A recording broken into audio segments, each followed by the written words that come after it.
Salut les stratoniens, salut à tous, j'espère que vous passez un bon début de semaine. On est parti pour une nouvelle vidéo analyse technique sur le BTC, donc les cryptos en général, l'Ethereum, le BNB comme d'hab, ça on va pas changer. Le DYDX, j'ai une petite position à vous montrer sur mon compte Binance assez sympathique, et puis je vais vous expliquer un petit peu mon ressenti.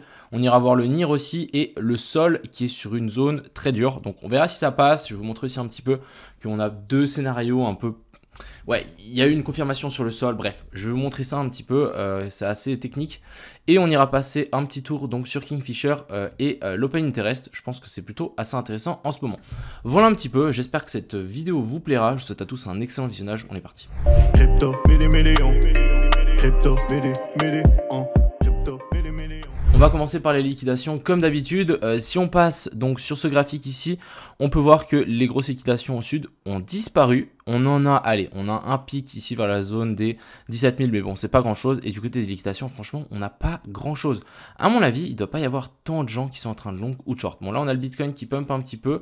On est du coup à 15h30, un petit peu plus, même si c'est férié, on a quand même un petit pump, donc assez intéressant par rapport à ça. Donc vous voyez ici, on est en train de pousser.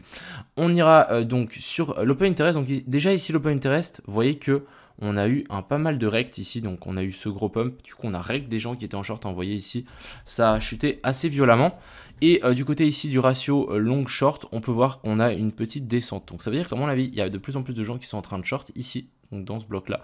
Et à mon avis, là, on va sans doute les rect. Donc voilà, vous voyez que ici l'Open Interest commence à chuter. Il y a moyen que ça chute beaucoup plus bas. Et moi, ce que je trouve assez intéressant, donc ok, je suis cool, je suis chaud pour qu'ils liquident les gens qui sont en train de short. Mais ici, du côté des longues, on peut voir qu'il y a énormément d'endroits qui n'ont pas été récupérés. Donc ça, personnellement, ça m'indique aussi de plus en plus que, à mon avis, on se rapproche d'un potentiel top, étant donné que ici les liquidités sont prises. Pourquoi pas passer encore un dernier coup au-dessus? Donc pourquoi pas faire un nouveau top ici, on passe un coup au-dessus et ensuite on réintègre. Je pense que c'est quand même quelque chose de assez faisable. Et ici on a des liquidités, ici on a des liquidités, ici on a des liquidités et ici aussi. Alors que du côté des shorts, les liquidités qu'on avait là, donc on avait un equal high, ça a été récupéré. Vous voyez qu'on est venu récupérer ça. Du coup maintenant je me demande qu'est-ce qu'on va bien pouvoir récupérer au nord. Et du côté, si on passe sur les Kingfisher, allez, on en a encore un petit peu.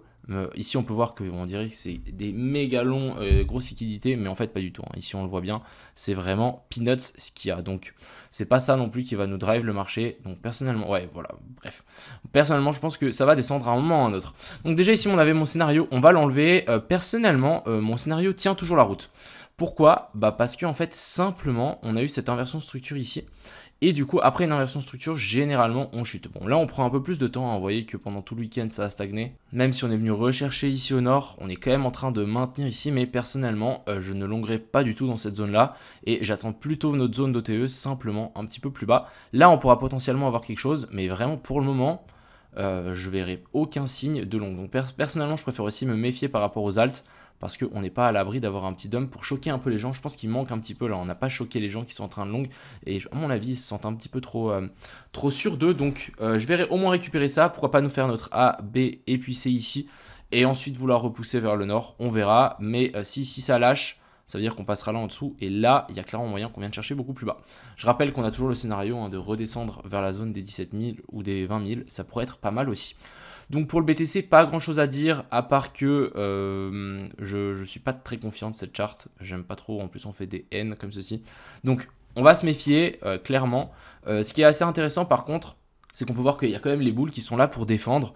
Étant donné qu'on est venu faire un nouveau sommet ici, on a fait un parfait rebond sur la zone d'OTE. Genre vraiment, il n'y a rien de plus parfait.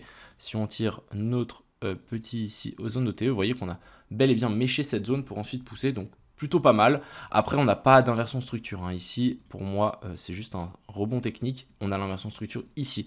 Donc, on verra. Est-ce qu'on va faire une mèche par-dessus ça pour ensuite chuter? Mais plutôt baissier pour le moment. Donc, on va faire attention par rapport à nos investissements tranquillement.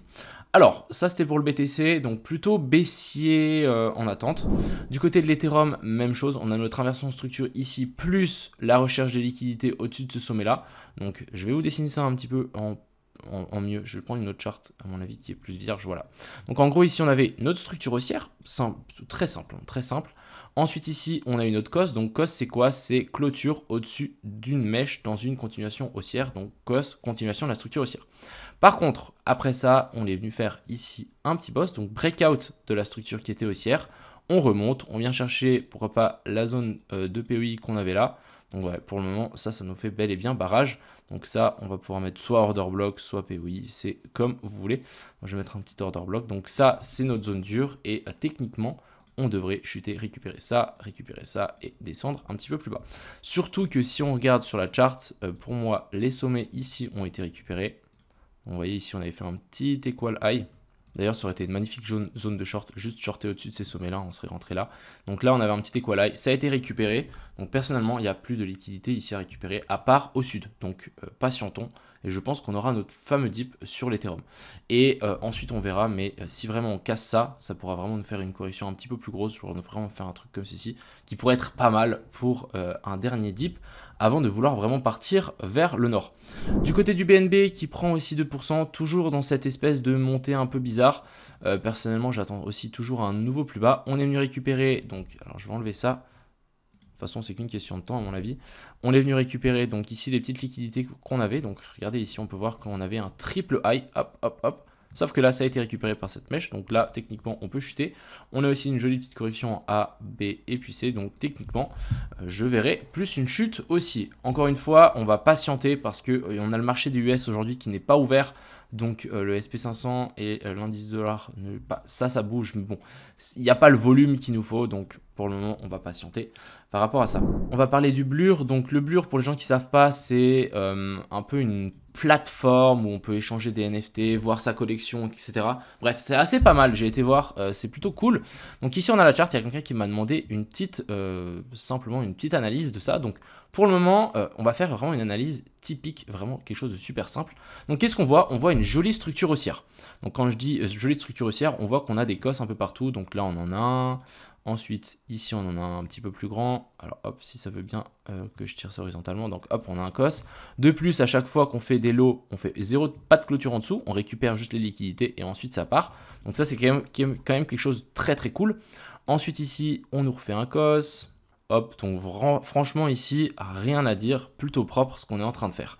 On a eu quand même un énorme cos ici. Donc, ce qu'on peut s'attendre, c'est une potentielle correction de ce sommet-là jusqu'ici. Et on vient chercher la zone d'OTE simplement. Donc là, on pourra avoir une magnifique zone de recharge, à mon avis, pour le Blur. Donc je vais mettre, c'est entre la zone des 0,95 et des 1,05 $. Donc ça peut être une magnifique zone de longue. Je pense que même si on fait une clôture là en dessous, la structure haussière restera valide. Et à mon avis, on a aussi des petites liquidités ici qui n'ont pas été récupérées. Hop. Donc là, on a un petit equal high des familles.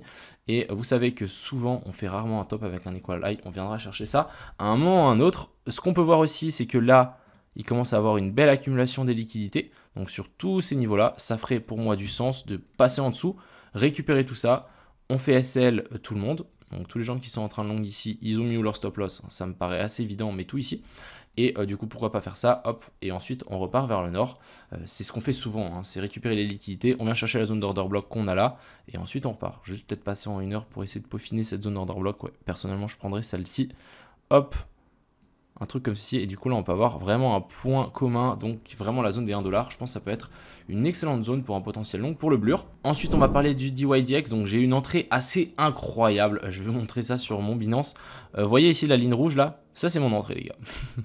Donc franchement je défie à quelqu'un qui est rentré mieux que moi. Voilà, je suis rentré là sur vraiment la mèche, donc plutôt une belle entrée. Après, je suis vraiment pas serein, je pense qu'on va continuer à descendre plus bas. Tu voyez, j'ai un ordre un petit peu plus bas. Je vais rajouter d'autres ordres si vraiment on commence à chuter. Mais personnellement, je m'attends à un retour dans la zone d'OTE plus la zone d'order block. Un cran plus bas, mon plan n'a toujours pas changé. Et si on peut me donner ces zones-là, je pense que je vais mettre une grosse position. Donc un retour dans ces zones-là après une inversion de structure, retester.